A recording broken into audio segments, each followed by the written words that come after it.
Okay, हम आगे continue करते हैं। It has also helped in eradication many diseases. We have also host to students and teachers from developing countries where such facilities have yet to come up. These come up. तो ये establish करने में जो बहुत सारी बीमारियां होती थी उनके इरेडिक्शन के लिए मदद करता था। और हम बच्चे, स्टूडेंट्स और टीचर्स के डेवलपिंग के लिए कंट्रीज़ में हम मदद करते थे। Where such facilities they have yet to come up, और भी वहाँ पे जो फैसिलिटीज़ होती थी उनको भी लाते थे। These exchange programmes are arrange by UN agencies, और ये जो एक्सचेंज प्रोग्राम्स होते थे वो अन एजेंसीज के द्वारा अरेंज किए जाते थे। India and the United Nation. India is not a permanent member of UN secretariat council. India UN secretariat council का परमानेंट मेंबर नहीं है।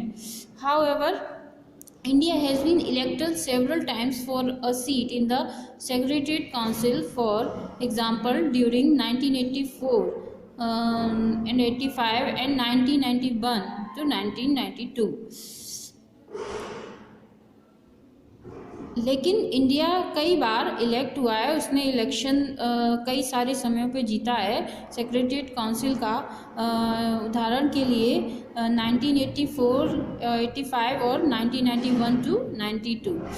India played a prominent role in putting forward the concern of developing countries at the United nation.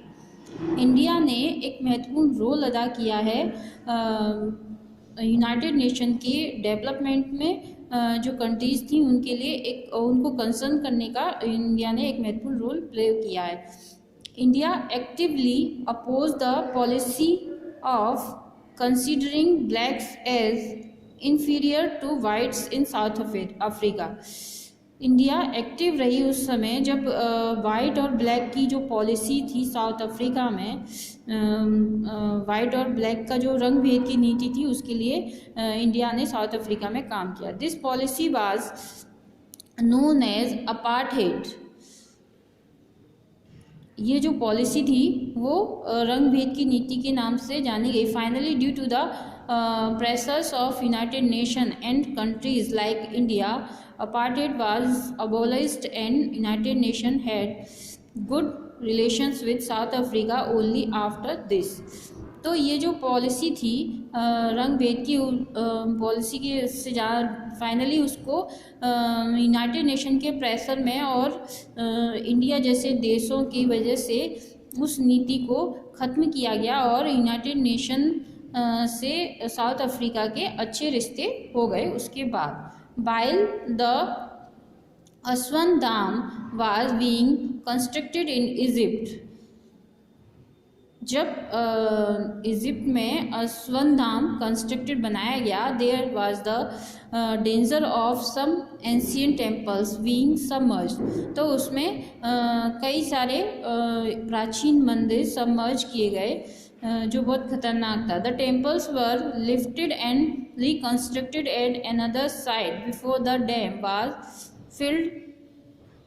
तो जो temples थे उनको lift किया गया और रिकंस्ट्रक्ट किया गया दूसरी साइड पर और डैम को वहाँ पे बनाया गया। India archaeologist were also a part of the expert team. India के जो आर्कियोलॉजिस्ट थे वो उन्होंने एक रोल अदा किया, उस एक्सपर्ट टीम में का वो हिस्सा रहे। Who perform this miracles feet. तो वो जो इस जादू को या मिरेकल्स को जिन्होंने किया वो कौन थे? Many Indians are working in the UN agencies. बहुत सारे जो इंडियंस हैं वो अन एजेंसी में वर्क करते हैं। India has also received help from time to time from the agencies for its development programmes. तो इंडिया समय समय पर जो ये एजेंसीज हैं जिसके डेवलपमेंट प्रोग्राम्स को रिसीव करता रहता है मदद के लिए। Hundreds of Indian experts are sent every year to other countries to help in the activities of the UN. तो कई सौ लोग इंडिया के एक्सपर्ट हैं अदर कंट्रीज़ को हेल्प की जो एक्टिविटीज़ होती हैं उनको करने के लिए वो एक्सपर्ट है और वो भेजते हैं बराबर से। India has also served as member of UN bodies including the economic and social council. India की जो मेंबर है अन बॉडीज़ का, उसमें economic and social council, the human rights commission and disarmament commission, जिसमें वो economic and social council, human rights commission और disarmament commission का भी मेंबर है, जो इसके साथ इंक्लूज है। India and the non aligned movement. The non aligned movement यानी कि NAM is a movement of the third world countries. ये जो मूवमेंट है वो तीसरे विश्व देशों का है। India has been pursuing UN objectives at one other forum.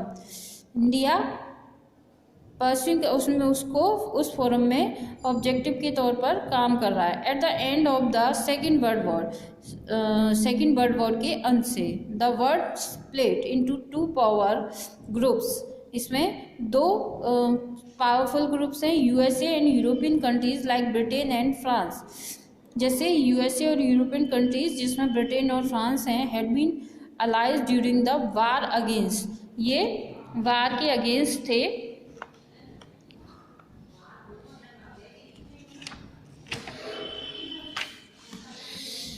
Germany और जापान ये वार के अगेंस्ट थे। द असर वाज ऑल्सो विद देम। और बट आफ्टर द वार, तो असर भी इसके साथ था लेकिन वार के बाद में। द असर created the own group of countries. असर वार के जब सेकेंड वर्ल्ड वॉर हुआ उसके बाद इन कंट्रीज ने अपना एक अलग से ग्रुप क्रिएट किया जिसे असर कहा गया। The USA and other allies form yet another group.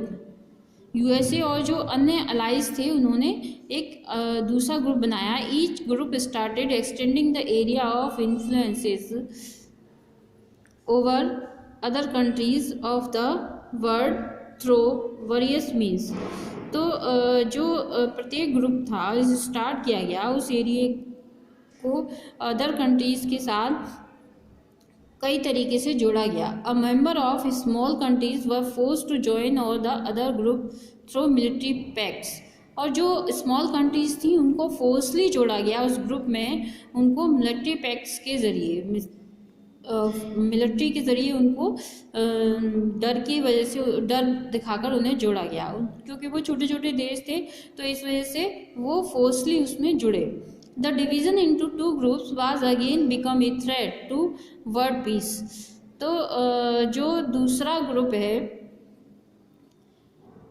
दो ग्रुप और बने इस डिवीज़न में जिन्होंने वर्ल्ड शांति के लिए काम किया। The poor countries had little choice.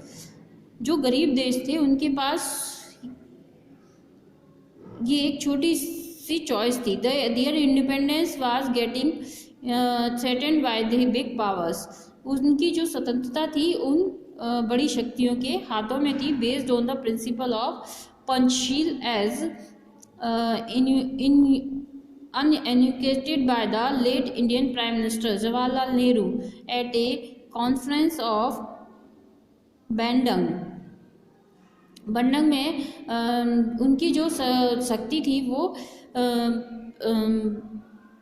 उन बड़ी शक्तियों के हाथों में थी। उनकी जो स्वतंत्रता थी वो बेस्ड थी पंचशील के सिद्धांतों पर, जो हमारे स्वर्गीय प्रधानमंत्री प्राइम मिनिस्टर जवाहरलाल नेहरू जी के कॉन्फ्रेंस एक बैंडंग में उन्होंने की थी इंडोनेशिया इन अप्रैल 1955 में। जो इंडोनेशिया में है, अप्रैल 1955 में उन्होंने वो की थी। The non aligned movement was born in September 1965। और जो नॉन अलाइनेड नेम है वो 1961 में बॉर्न हुआ, यानी कि वो बनाया गया। The first summit meeting of the non aligned countries was held at Belgrade in the east. और जो उसकी फर्स्ट मीटिंग हुई नेम की वो बेलग्रेड में पूर्व में हुई। President Tito of Yugoslavia, Prime minister Jawaharlal Nehru of India and President Nasser of Egypt were the founding fathers of the movement. Yugoslavia के प्रेसिडेंट टीटो और प्राइम मिनिस्टर जवाहरलाल नेहरू जो इंडिया के थे और प्रेसिडेंट नेसर जो इजिप्ट के थे वो इस मूवमेंट के फाउंडिंग फादर्स थे। The NAM was basically an appeal to small nation of the world not to surrender their independence to either of the big power USA और असर। तो जो नेम है बेसिकली उसकी अपील थी कि जो छोटे देश हैं उनको विश्व में उनको सरेंडर करने के लिए न कहा जाए, उनकी इंडिपेंडेंस को बड़ी शक्तियों के हाथों न दिया जाए। The big powers were not happy about name. तो जो बड़ी शक्तियाँ थीं वो इससे खुश नहीं थी, नेम से खुश नहीं थी। But gradually a number of other small nation join the movement. लेकिन सामान्यतः जो छोटे छोटे देश थे वो इस मूवमेंट से जुड़ गए, तो इसकी वजह से उनके नंबर्स ज़्यादा थे। Name primarily believes that the priority the poor Nations in economic development and not military strength. Name का जो प्राइमरी जो विश्वास था वो प्रायोरिटी थी वो गरीब देशों के लिए जो इकोनॉमिक डेवलपमेंट है और जो उनकी मिलिट्री स्ट्रेंथ नहीं थी उसके लिए कार्य करना था। The basic principle of non alignment movement are to keep away as far as possible from the power blocked of the group of countries aligned against each other. तो जो बेसिक प्रिंसिपल था नॉन अलाइनमेंट नेम का वो उस power को block करना था जो ग्रुप्स अलाइनमेंट जो थे वो इनके अगेंस्ट थे, यानी कि बड़े जो शक्तियाँ थीं वो इनके अगेंस्ट थीं, तो उसको ब्लॉक करना था। At the same time the NAM member countries should have friendship with both America as well as Russia. उसी समय पर उस नेम के जो मेंबर कंट्रीज थी उनकी फ्रेंडशिप अमेरिका और रशिया से हुई। The name meeting discuss problems of mutual interest and exchange views on issue facing the world at large. तो नेम की जो मीटिंग होती थी उसमें उन प्रॉब्लम्स को डिस्कस किया जाता था जो म्यूचुअल इंटरेस्ट के साथ एक्सचेंज हो सकते थे, जिसमें व्यू तो वर्ल्ड की जो बड़ी समस्याएं थी और इशू थे उनको डिस्कस किया जाता था। The first meeting of name was attended by 25 members countries. तो जो फर्स्ट मीटिंग थी नेम की वो 25 मेंबर्स ने मेंबर देशों ने की। विद द फ्रीडम ग्रांटेड और to many countries the NAM gained acceptance and now it has 140 members.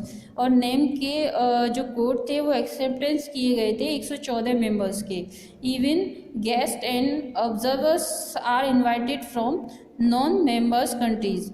इसमें गेस्ट और ऑब्जर्वर इनवाइटेड होते थे जो नॉन के मेंबर नहीं होती थी देश, उनको भी। The name celebrated it's silver jubilee at its meeting at Harare in 1986। Name ने अपनी सिल्वर जुबली मीटिंग सेलिब्रेट की है 1986 में हरारे में। Despite the over 4-fold enlargement in the membership, the name has retained the basic thrust in favor of world peace।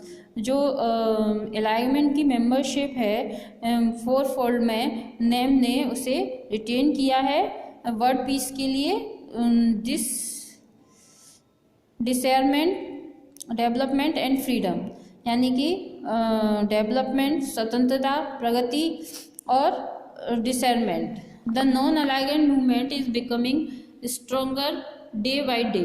Name दिन पर दिन strong होता जा रहा है। Members of NAM can now raise issues at the UN as a group. Members जो NAM के हैं वो जो इशू हैं अन ग्रुप के उनको सामने लाता है। Their views are heard and given value by other countries.